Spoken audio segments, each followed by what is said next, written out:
Hi everyone, welcome back to my YouTube channel. In this video I will be creating this adorable 3D tire tray. It's called, I think. So you can get an idea of how it will look in the end. You can see the picture here I am sharing. This is a large project. It took me no time at all to put together and it was super fun project to have. Me and my daughter Felicia were actually alone at home this Saturday because William, my youngest son, and my husband were at football practice, so we were alone and we decided to put this beauty together.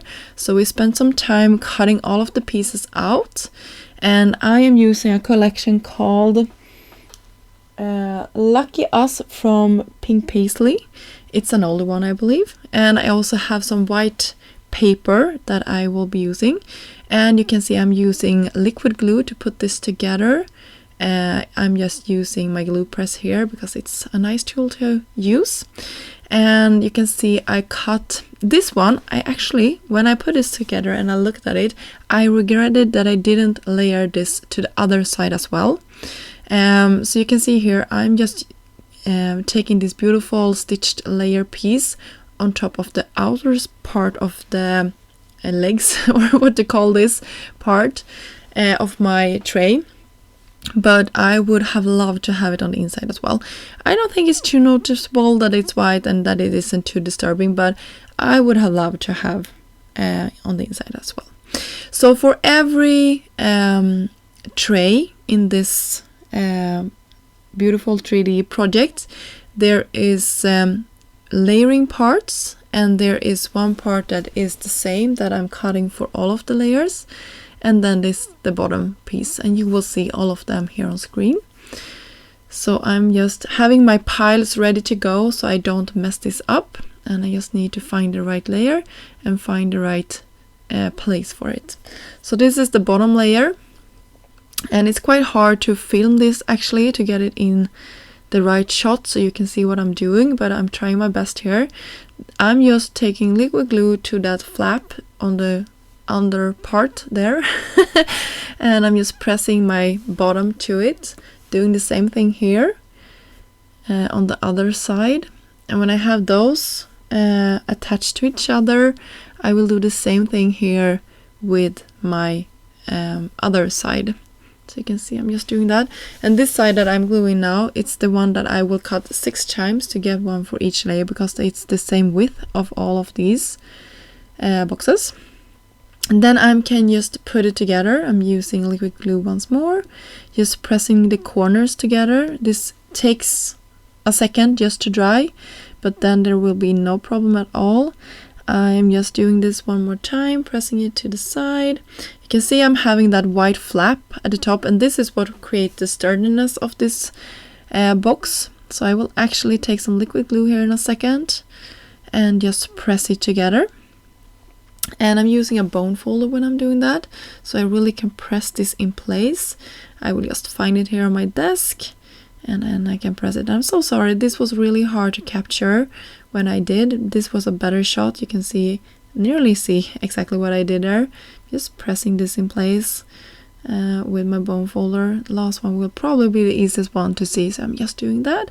And we have our box all ready to go. Then I'm moving on to the middle section here.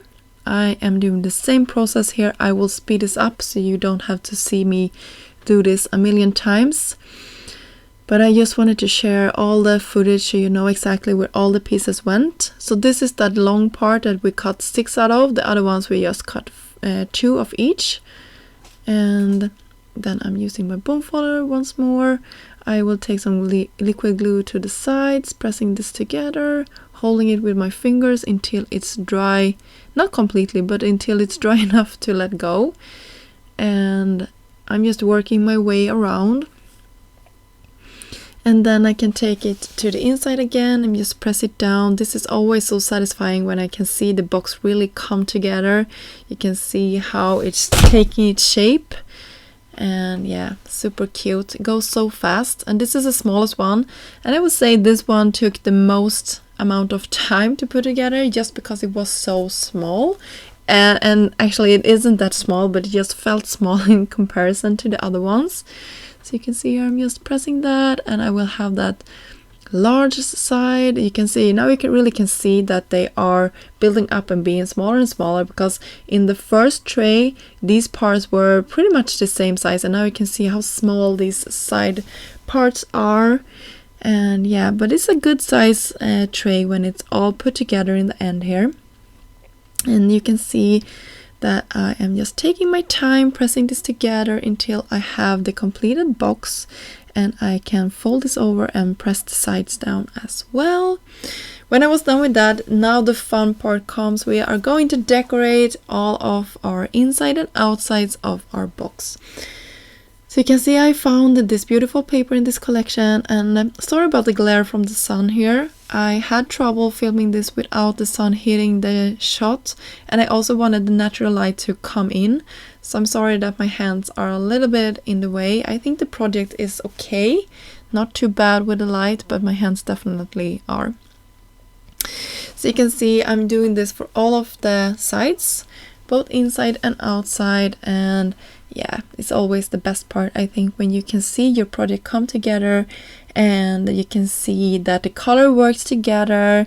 And this is also a perfect time to see if some colors are off. You might need to sort of rethink them before attaching them. And that is what I love about using pattern papers that are in a collection. It really goes nicely together, and if you pair it with white or some other neutral color, you really can't go wrong. So I just love how this turned out. You can see how pretty that is. Just fibbling around. I wanted this to be perfect because this is the one you're really gonna see. It's the first tray. So cute. Really love this one.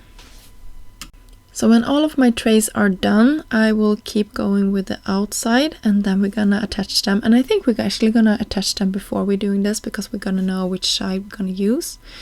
So I'm taking some liquid glue, and then I'm just taking one of the sides, and I will stand this up and have it to the bottom. And you can see how cute that is. I'm just shifting it over slightly to be perfectly centered. And you can see what I mean now. I could have done the inside of this one. And by the way, I will have some trouble filming this in the end because I'm getting closer and closer to the camera here. So you can see that we are building up our tray, but I think it's okay. I'm sorry if the shot isn't perfect when I'm getting closer up. And here for my second tray, I chose to have it at the top of that, so I really can reach into it.